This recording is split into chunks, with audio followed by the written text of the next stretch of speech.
Hey everybody, welcome to Simple and Healthy Mama. I'm Kate, and today I wanted to talk about a decluttering class that I've been teaching and what I came to realize was the most important element of that class.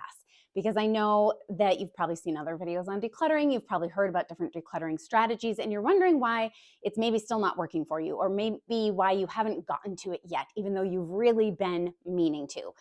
Before we dive in, help me out. I am just a tiny little YouTube channel, and it is free to subscribe and like below, so hit those and we'll dive into it.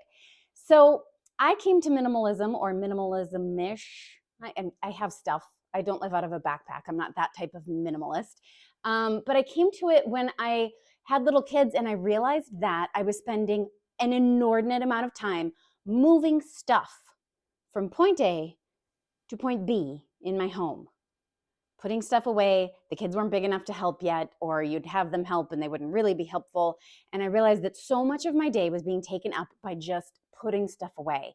And I started to realize that we just had too much stuff for us to manage and for me to feel like our home was sane and calm and enjoyable to be in.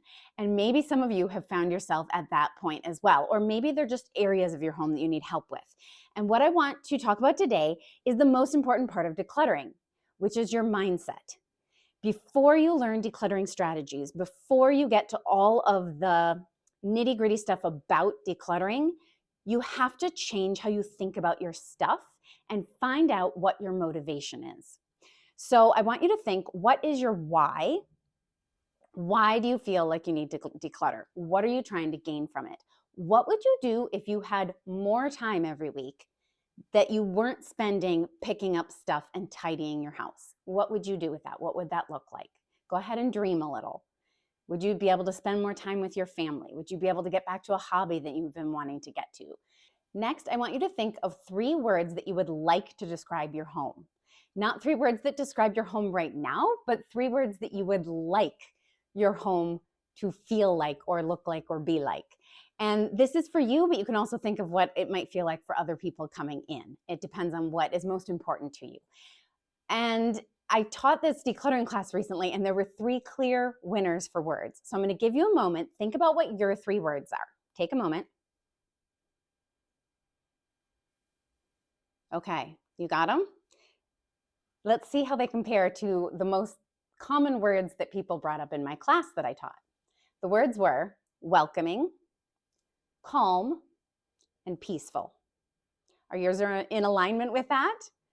Maybe, maybe not. But I thought it was really interesting that calm and peaceful are pretty similar, right? And so 2/3 of the most common words have to do with their home just being quieted from the noise, from the mess, from the stress, from the chaos that is so much of our lives, that has taken over so much of our schedules. We have these full email inboxes. People want their homes to feel calm, restful, and welcoming.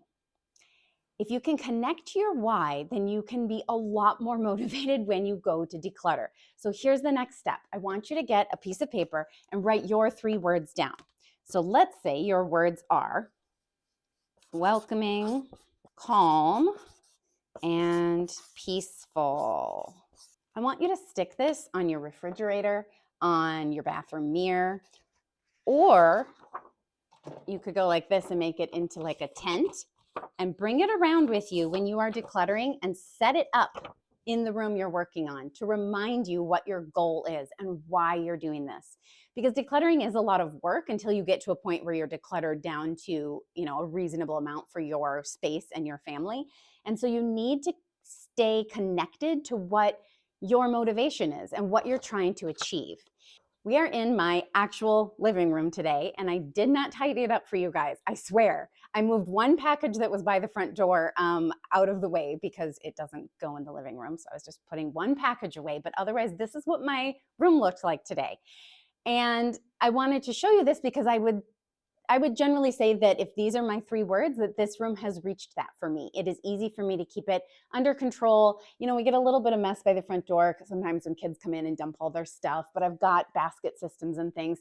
It's pretty easy for us to keep this space feeling welcoming, calm, and peaceful. And this is the first space that we come into and the first space that guests come into when they come to our house. So That tells me that I've reached a point in this room where I can now move on to other spaces. Lots of our spaces are at this point in our house because I've been doing this for a long time. But the few places that aren't, I'm super motivated to get to, and I'm really eager to dig into and finish decluttering and then organizing, because I know that once I've got the space, how it works for our family, it feels so good. We had a friend come stay with us recently. He visited us, and he has known us since I was pregnant with our first baby. So he has known us through quite a journey here, since she is now 13. And he's known us through 3 homes. And he came into our living room when he came to visit, and he said, "Oh, this room feels so good." And I was like, "Yes, we have arrived. I did it. It feels good. It's not super fancy. It's secondhand, hand-me-down furniture, but it feels good." And I loved that he verbalized that and sensed that, because I was feeling that, and it just felt really affirming to be like, "Yes, you see it too. Hooray." So you can get there. You've got this. Let me know if you have any questions. I will be back with more stuff soon. Thanks for watching. We'll see you next time. Oh, I almost forgot to say, and then make sure that you keep in touch with your motivation and use that as motivation to not accumulate more stuff. Because I think a lot of what happens is people declutter and they get down to a good point and then they just fill their houses back up, which is really easy to do. Don't do that. Don't do that. Stay in touch with your motivation. Use the spaces that you have already decluttered as motivation for what you want your home to feel like. All right, go get it.